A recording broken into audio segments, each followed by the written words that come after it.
నేను కూడా ఎక్కువగా విన్నాను సార్. జెనిసిస్కి వచ్చిన చాలా మంది పేషెంట్స్ కూడా ఒక ఇంజెక్షన్తోనే ఏ సర్జరీ లేకుండా ట్రీట్మెంట్ రికవరీ అవుతున్నారు. అండ్ అది కూడా లాంగ్ టర్మ్, ఏదో షార్ట్ టర్మ్ లో అయిపోయింది ఇంకా ఇంజెక్షన్ అంటే డోసెస్ దిగింది అన్నట్లు కాకుండా చాలా ప్యూరిఫైడ్ గా మీరు ఎలా ట్రీట్మెంట్ చేయగలుగుతున్నారు? సో బేసికల్లీ మా దగ్గర ఏంటంటే అండి, hour specialities we have 4 different people అండి. మేము 4 ఉన్నాం అనమాట స్పెషలిస్ట్. ఓకే, 4 డాక్టర్స్ ఉన్నాం అనమాట.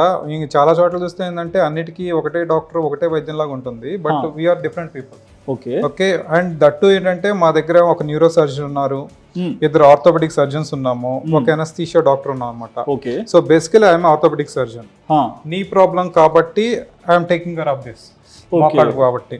అదే మా దగ్గర న్యూరో సర్జన్ ఉన్నారు, you can see Shivanand Reddy అనమాట, డాక్టర్ శివానంద్ రెడ్డి.